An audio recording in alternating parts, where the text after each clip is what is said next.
Hello. The next stop on the race for the US presidency is the political party conventions. First, the Republicans will meet, followed by the Democrats. At these conventions, they'll formalize their nominees, presumed to be Donald Trump on the Republican side and Hillary Clinton for the Democrats.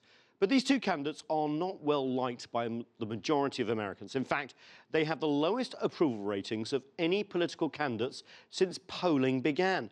For more, we're joined by CCTV's Jim Spellman in our newsroom.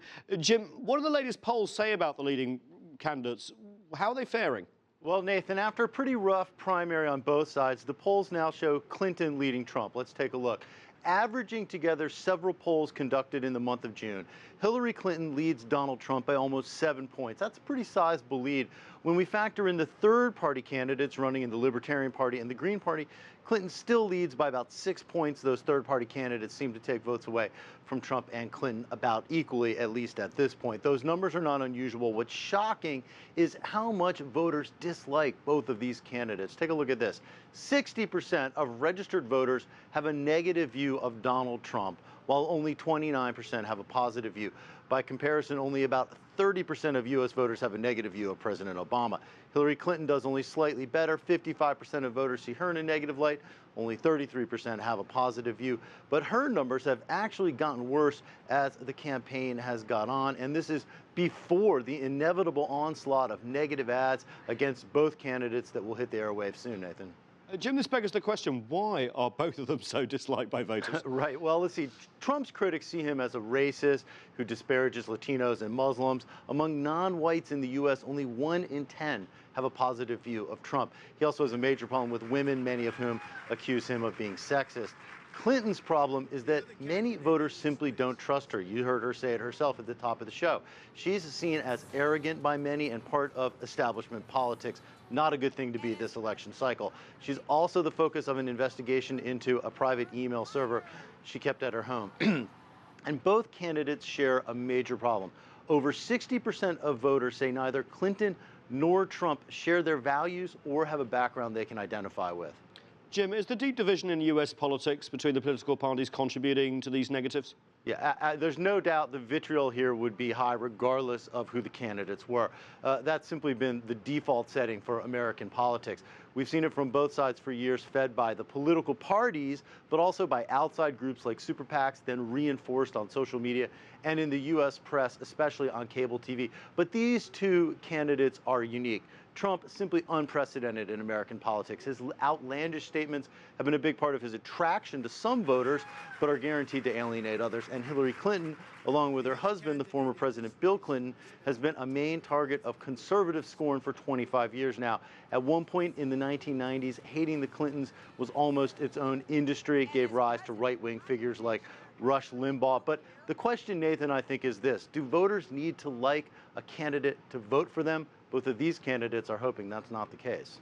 Jim, thanks for that, especially the historical narrative on the Clintons. That's very, very important. Joining us now is Gary Nordlinger. He's a political strategist who teaches political science and management at George Washington University. Jesse Burns is a political reporter for the Hill newspaper covering the 2016 presidential election. And Joe Madison, a friend to the Heat, is radio host on Sirius XM, a long-time civil rights activist. Joe, the last time you were on this show, we were talking about Muhammad Ali, but this fight looks even nastier, doesn't it? Let's go down the panel.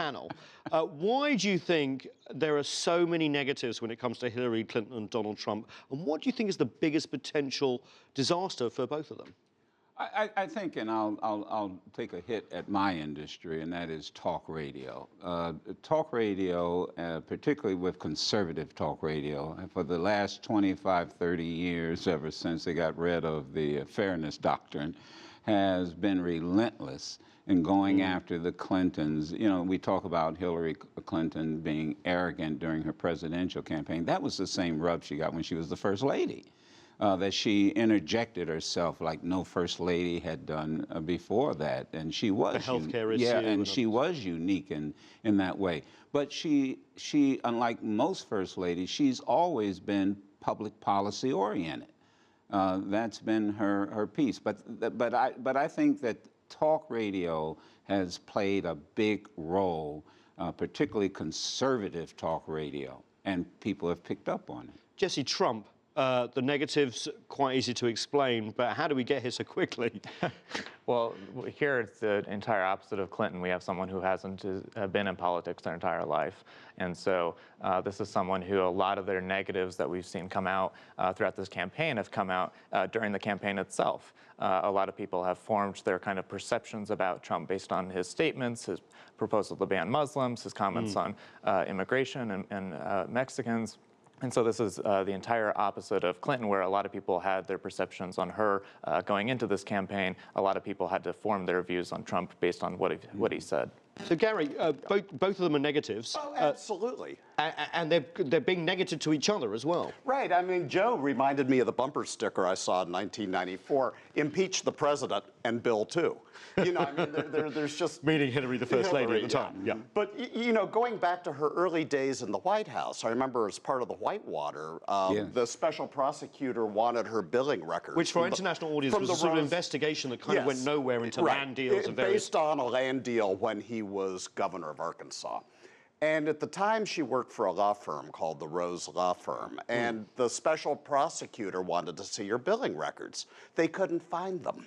Then they magically appeared in the living quarters of the White House. So, I mean, it's just... So with the email scandal as well, what you're saying is email is the latest of a long So she seems to have a habit of losing important documents that people or could whatever. incriminate her? Is that what you're saying? But then remember the conspiracy theory. She killed her law partner. Oh, yeah, Vince Foster. She was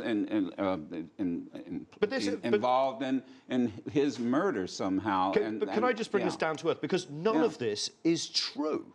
Right? She's never been charged, never been prosecuted, and yet all this, decades sometimes onwards, Jesse, still lingers. What is it about Hillary Clinton, and why is Trump so successful about bringing this up again? Yeah, and I will say with a lot of these kind of conspiratorial things, or even some of these things that have been proven with Clinton are yet to be proven, such as the email situation. We still don't know the full details on that yet. The investigation's ongoing. But Trump can identify that, and he will tap into that very quickly. We saw that a few weeks ago towards the end of the GOP primary when he was bringing up the Vince Foster claims regarding Bill Clinton. So as he's now shifting towards the general election, he's identifying some of those kind of lingering below the surface issues with Clinton. Whether they're true or not, he doesn't really care, but he's going to tap into those because it taps into a broader thing that a lot of voters know about. And you have to understand the economy has not been good to working class people. Worldwide, that's right, worldwide. Let's not go there. And so we know that. And so what you end up are people always looking for scapegoats. So if you've got this megaphone out there, which is quote unquote the U.S. media, and they're constantly throwing this scapegoat, that scapegoat, then, you know, then people start believing it. Look, you know, it's the old adage, if you tell a lie long enough and often enough, people will believe it. The Joseph Goebbels stuff as well. Do you think the negative advertising, all this sort of political partisanship is basically created these two Frankenstein monsters? Well, I think it's far more than the negative advertising. I think it's just the cynicism toward government and elected officials that has been building for decades, not only in the U.S., but again, worldwide.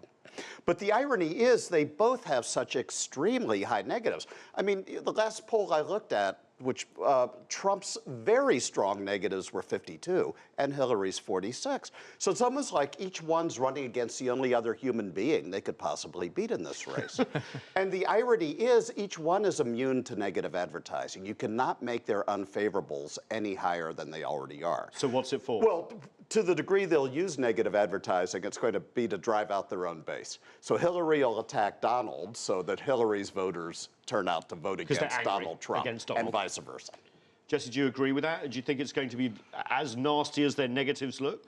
Yeah, well, and just looking at their advertising right now, their strategies, the Clinton campaign has been obviously fundraising for over a year now. The Trump campaign is trying to ratchet that up as we speak. And so as far as even being able to implement that kind of strategy, Clinton, you know, is up with millions of dollars in advertising in several key states, whereas Trump hasn't put up any advertising in those states. And so that's something in terms of trying to gin up a lot of enthusiasm among the GOP base. He's really running from behind. Oh, I'm sorry. I was just going to say two things come to mind. One, Republican convention, Democratic convention. So what the world needs to watch are these conventions, which will be parties.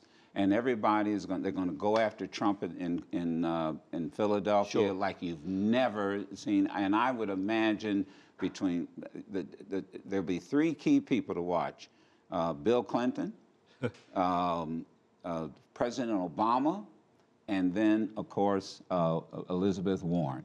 And then on the Republican side in Chicago, they're going to go strong. I'll tell you when it gets really nasty, and I don't think it's going to change very much like we saw during the primary debates, is after Labor Day and the first debate. Exactly. You wait. Okay. That's going to we're getting slightly ahead of ourselves because I think this is great. Nasty fight. And I Now, want to that's Muhammad Ali and Joe Frazier. I want to chart the course in a minute, but I want to just go back and say, how do we get here?